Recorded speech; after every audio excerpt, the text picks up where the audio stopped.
Baiklah, pada saat ini saya dan saudara Oslo akan mengadakan sesuatu diskusi yang bertemakan tentang Alkitab. Sebelum itu, ada baiknya kita berdoa dulu. Kita berdoa.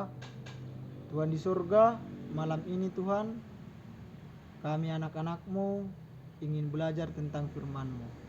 Biarlah Engkau yang membantu kami. Ampuni kami orang berdosa, di dalam nama Yesus. Amin. Baiklah, pada saat ini saya akan belajar bersama dengan saudara Oslo, di mana dia memang sudah menjadi anggota Masyarakat Benar ke-7, sudah menerima Yesus sebagai juru selamatnya. Pada saat ini kami akan belajar bersama, yaitu temanya tentang Alkitab. Baiklah, saya mungkin akan bertanya sedikit tentang saudara Oslo. Sebenarnya kira-kira saudara Oslo pernah dengar Alkitab? Pasti tahulah, karena memang sudah mengikuti Yesus, pasti tahulah tentang Alkitab. Secara sepintas, kira-kira menurut saudara Oslo Alkitab itu apa? Menurut saya Alkitab itu merupakan kumpulan dari tulisan-tulisan yang menceritakan kehebatan ataupun kemuliaan daripada Tuhan, dan juga mungkin bisa kita sangkut pautkan ataupun kita simpulkan bahwa Alkitab itu merupakan jalan kebenaran dan keselamatan bagi umat manusia. Oke, baik. Luar biasa ya. Alkitab itu tadi cerita kemuliaan Tuhan yang di dalamnya terdapat jalan menuju kebenaran serta ada keselamatan. Selain itu, kira-kira ada lagi yang saudara tahu tentang Alkitab ini apa? Mungkin kalau yang lain bisa kita bilang membahas mengenai tabiat Kristus yang menjadi contoh bagi umat-umatnya untuk kembali lagi untuk memperoleh keselamatan tersebut. Kira-kira tabiat seperti apalah kira-kira yang memang sering kali dimunculkan di dalam Alkitab, tabiat Yesus? Mungkin untuk gambaran besarnya tabiat yang paling utama itu adalah kesabaran daripada ya Tuhan. Bagaimana Tuhan menunjukkan bahwasannya itu dia penuh kasih. Dengan penuh kasih ini ya bisa menutupi segalanya. Oke, baik. Jadi kita sudah mendengarkan ada tabiat Yesus yang diceritakan dalam kitab ini, yaitu kasih Yesus yang luar biasa kepada kita. Kira-kira bagaimana saudara Oslo ini, percaya nggak Alkitab ini firman Tuhan? Saya percaya 100% dengan Alkitab. Kira-kira kenapa saudara bisa percaya? Karena Alkitab ini merupakan bukan dari buah pikir ataupun ide dari manusia itu sendiri, tetapi dari Tuhan yang diturunkan melalui Roh Kudus, yang disampaikan oleh Roh Kudus kepada manusia untuk menuliskannya. Sehingga nabi-nabi yang dulu bukan cuma mereka saja yang mungkin kalau kita bilang mengetahui kebenaran itu, tapi Tuhan mau semua umat manusia, sehingga itu dituliskan ke dalam sebuah buku yang namanya Alkitab. Jadi memang Alkitab ini bersumber langsung daripada Tuhan dan dituliskan melalui dorongan Roh Kudus oleh manusia ya? Oleh manusia. Oke, baik. Kira-kira saudara Oslo tahu nggak ayatnya itu ada di mana? Atau hanya memang pernah sering mendengar hal seperti itu tapi kita tidak pernah membacanya langsung? Saya sering mendengar khotbah dari beberapa pendeta, tapi ayatnya saya lupa untuk menyebutkan ayat itu. Oke, baik. Pada saat ini kita akan mengetahui apakah memang yang dikhotbahkan itu betul-betul dari Alkitab atau hanya omongan para pengkhotbah saja. Oke, baik. Yang pertama, saudara bisa buka di 2 Petrus 1 ayat 21.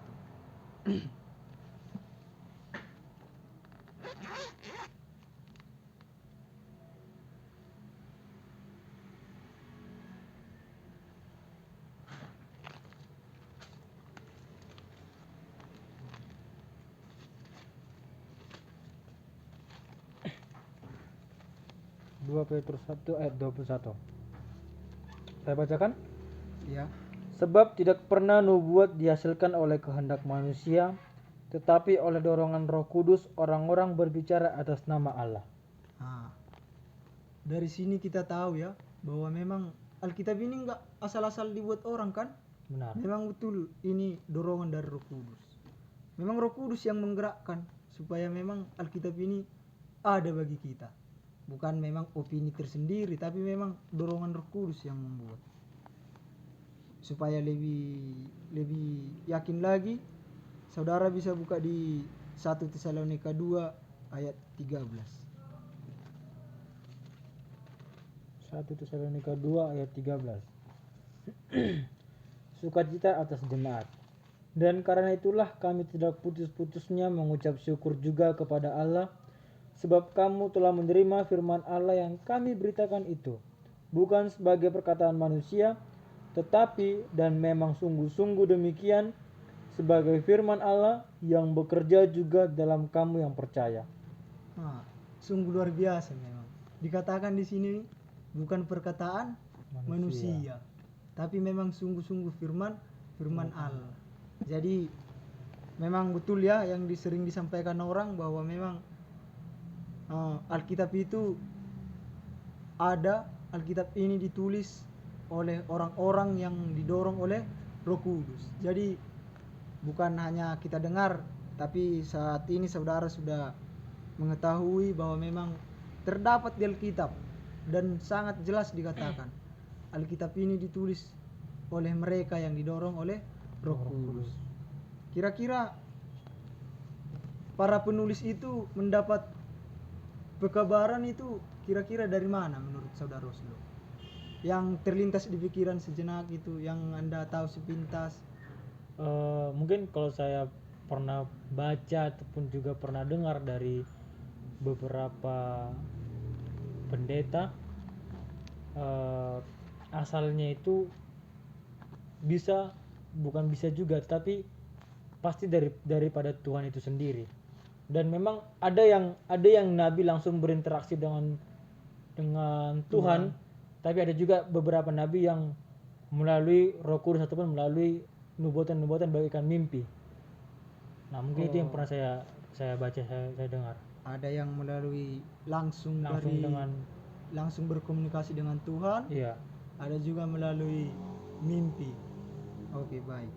Jadi supaya kita lebih mengetahui, coba mari kita baca di 2 Petrus 1 ayat 20.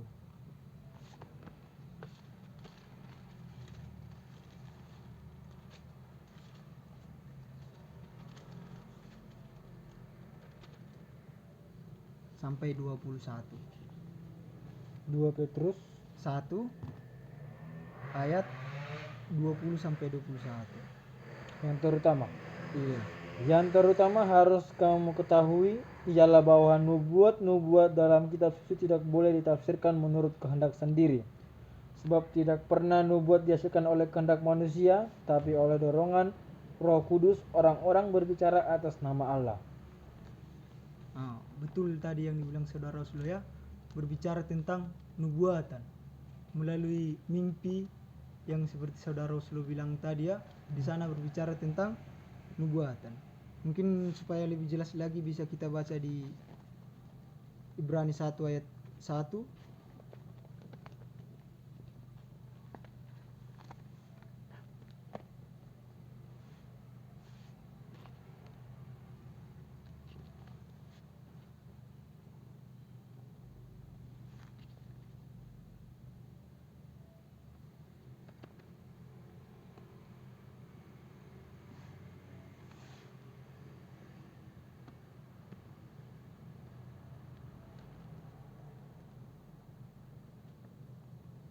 Ibrani Ibrani 1 ayat 1. Ibrani 1 ayat 1. Setelah pada zaman dahulu Allah berulang kali dan dalam berbagai cara berbicara kepada nenek moyang kita dengan perantaraan nabi-nabi.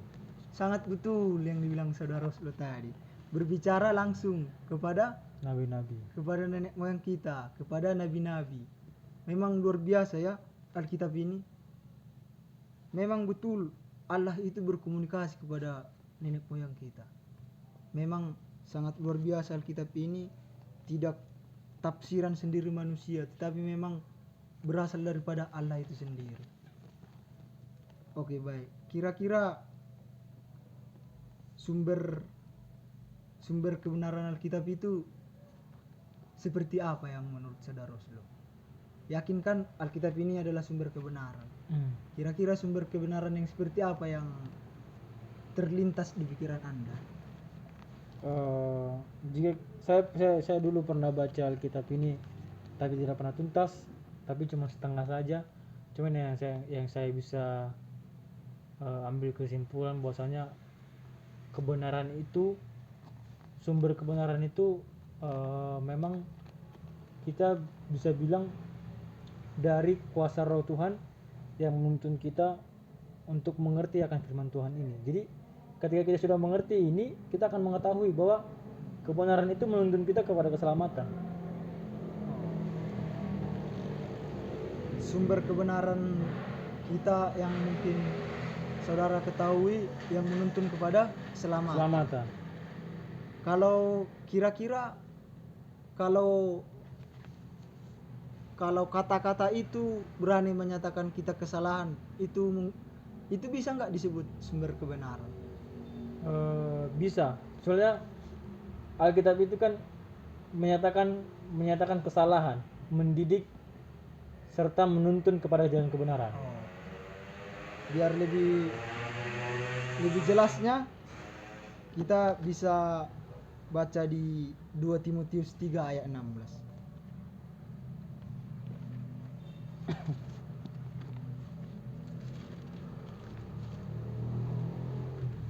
2 Timotius 3 ayat 16.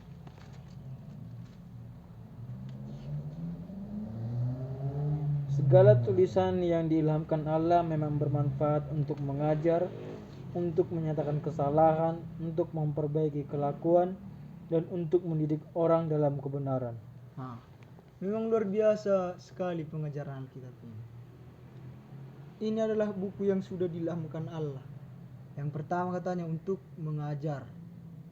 Yang kedua menyatakan kesalahan. Jadi inilah kebenaran yang memang benar-benar ada tersimpan di dalam Alkitab ini. Untuk bukan hanya menyatakan kesalahan, tapi kita dituntun untuk memperbaiki kelakuan dan untuk mendidik orang. Kita dididik lagi. Setelah kita memperbaiki kelakuan kita, bukan hanya sampai di situ, tapi berlanjut. Kita dididik supaya kita tetap di dalam kebenaran. Memang luar biasa ya Alkitab ini. Buku ini memang sangat luar biasa. Kira-kira menurut saudara dulu, tujuan Alkitab ini ditulis supaya apalah kira-kira? Tujuannya supaya umat-umat Tuhan itu dan juga mereka manusia-manusia yang mungkin belum mengenal Tuhan, dengan Alkitab mereka akan mengenal Tuhan dan akan mengenal kebenaran itu, sehingga mereka dapat diselamatkan. Kira-kira contoh mereka yang tidak mengenal Tuhan tapi jadi mengenal Tuhan melalui Alkitab seperti apa? Mungkin kalau kita bahas yang belum mengenal dan telah mengenal ya. Iya. Gimana saya bilang? Kalau untuk contohnya kita yang sudah mengenal, sudah menerima Yesus sebagai juru selamat kita, bahwasanya kita mengerti bahwa memang inilah jalan kebenaran itu menuju keselamatan. Dan apa fungsinya kita yang sudah mengenal ataupun sudah mengetahui kebenaran ini? Berarti kita juga harus mengabarkan kebenaran ini kepada mereka yang belum tahu. Supaya apa? supaya bukan cuma kita saja yang menerima keselamatan itu, tapi orang-orang di luar sana juga supaya dapat menerima keselamatan yang sama daripada yang Tuhan sudah janjikan kepada semua umat manusia. Berarti Alkitab ini juga sebagai pendorong kita untuk melakukan pengabaran Injil ini kepada orang yang belum Yang belum mengetahui mengenal. firman ini ya. Ya, benar. Oke, baik. Kira-kira kita bisa baca dulu di Roma 15 ayat 4.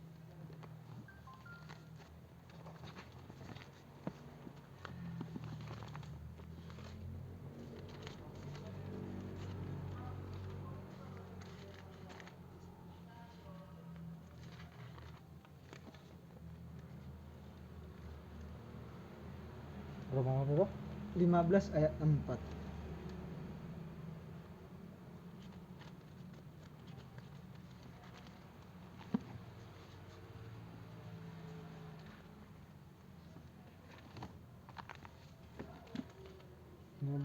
Roma 15 ayat 4.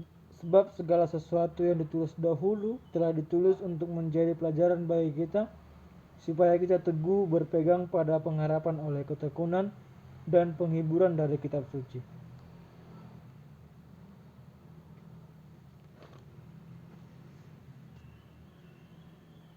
Memangnya Alkitab ini yang pertama sebagai pelajaran bagi kita.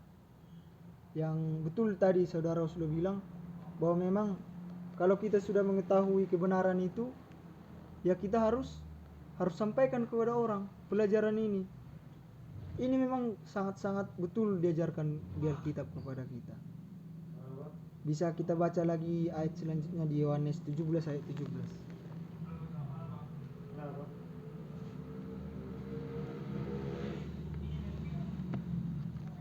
Yohanes 17 ayat 17. Iya.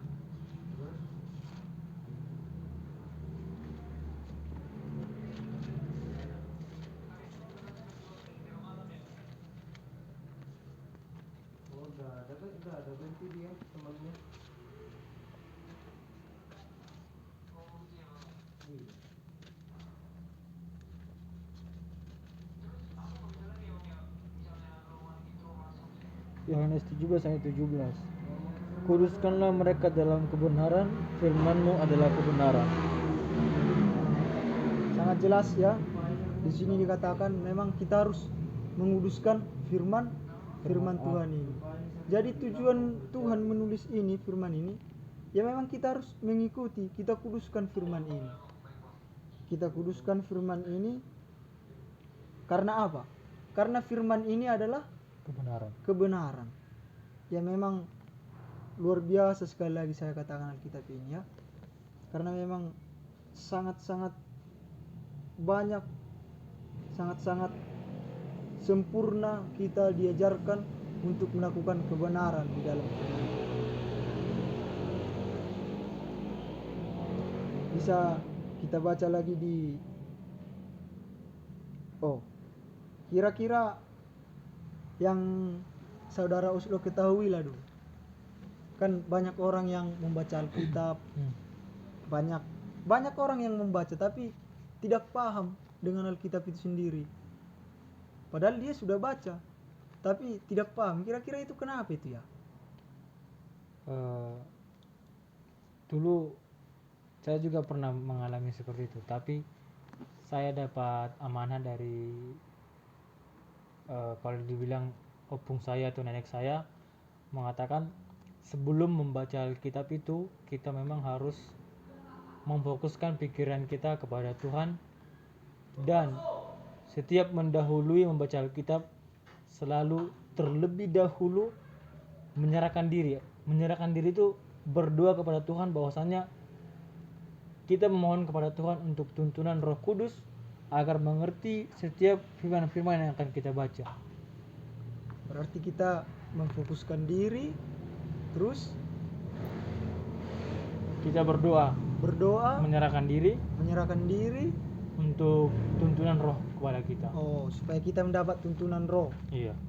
Karena kan banyak kali orang membaca tapi tidak paham tentang apa yang dibaca. Iya, benar.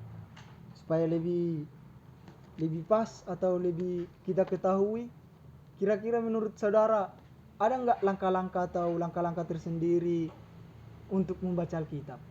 Atau tips lah dulu dari saudara Oslo. Kalau tips bagi saya cuman ada beberapa saja, cuman tidak banyak juga.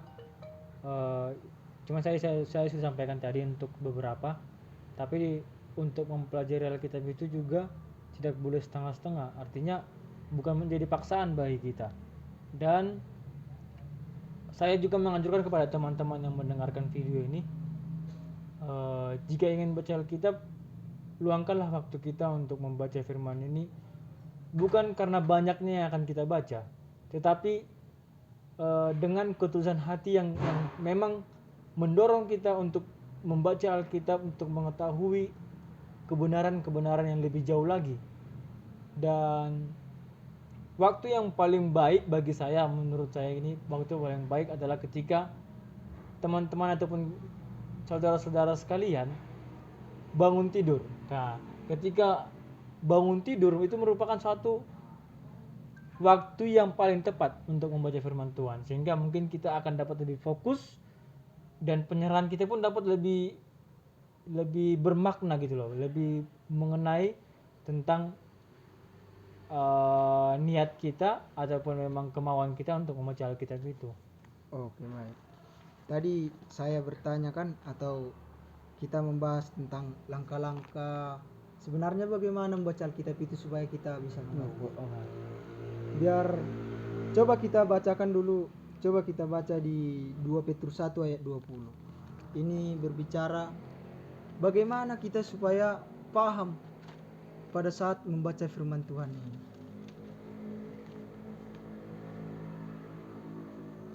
2 Petrus 1 ayat 20. 2 Petrus 1 ayat 20.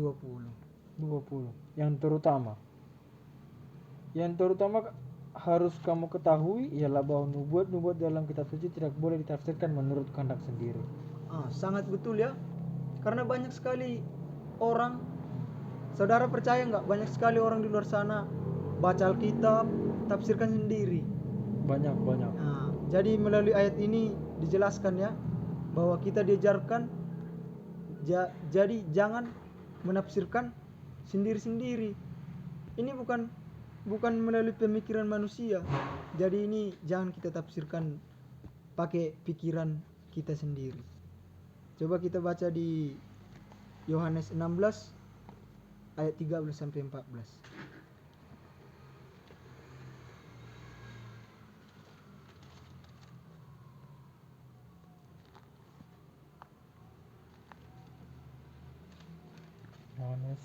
Yohanes 16 ayat 13 sampai 14. Yohanes 16 ayat 13 sampai 14. Tetapi apabila ia datang, yaitu Roh kebenaran, ia akan memimpin kamu ke dalam seluruh kebenaran. Sebab ia tidak akan berkata-kata dari dirinya sendiri, tetapi segala sesuatu yang didengarnya, itulah yang akan dikatakannya, dan ia akan memberitakan kepadamu hal-hal yang akan datang. Ayat 14. Ia akan memuliakan aku, sebab ia akan memberitakan kepadamu apa yang diterimanya daripadaku. Apa yang diterimanya daripada aku. Jadi kita di sini dibantu Roh Kudus kalau memang kita menyerahkan diri kita. Jadi kan dari tadi kita sudah berbicara tentang Alkitab. Hal yang menarik tentang Alkitab, kira-kira hal yang menarik itu apalah yang menarik daripada saudara Oslo? Menarik maksudnya apa yang bisa menggugah kita gitu. Iya, daripada Alkitab yang kita bicarakan dari tadi. Menurut saya sih yang menarik bagi saya itu adalah mengenai memang kebenaran Alkitab itu merupakan bukan yang ditafsirkan oleh manusia gitu loh. Karena sering sekali kita mengira, karena kita lihat bahwa ini adalah tulisan tangan oleh manusia, jadi kita mungkin orang-orang di luar sana berpikir bahwa itu adalah hasil buah pikir manusia juga. Nah, yang yang paling menarik bagi saya adalah untuk menjelaskan itu bahwasanya ini memang tulisan tangan daripada manusia, tetapi berasal daripada Tuhan yang diperantarai oleh Roh Kudus kepada mungkin mereka nabi-nabi yang terdahulu gitu loh. Jadi memang saudara Oslo memang percaya ya bahwa Alkitab ini memang berasal daripada Allah ya. Iya, benar. Oke, sebelum kita mengakhiri diskusi kita yang singkat ini, saya ingin meminta, kan kita sudah berdiskusi nih, satu kalimat lah. Kalau dibilang Alkitab satu kalimat kira-kira terpintas dalam pikiran. Alkitab satu kalimat kira-kira yang muncul apa? Jalan kebenaran menuju keselamatan. Jalan kebenaran Menuju keselamatan. menuju keselamatan. Oke, baik. Sudah kita dengarkan pengakuan daripada saudara Oslo. Dia mempercayai Alkitab dan memang ada sebagian yang sering didengar tapi tidak tahu apakah itu benar-benar ada di Alkitab atau tidak. Melalui perbincangan singkat malam ini kita sudah membaca kebenaran yang berasal daripada Tuhan yang sudah dituliskan di dalam Alkitab ini. Baiklah, kami akhiri sampai di sini. Mari kita berdoa. Terima kasih Tuhan buat waktu yang singkat di mana kami sudah mempelajari kebenaran-Mu. Biarlah Tuhan melalui kebenaran-Mu ini kami anak-anak-Mu bisa menjadi juru kabar kepada ke seluruh dunia. Terima kasih Tuhan buat berkat-Mu. Ampuni kami orang berdosa di dalam nama Yesus. Amin. Dok,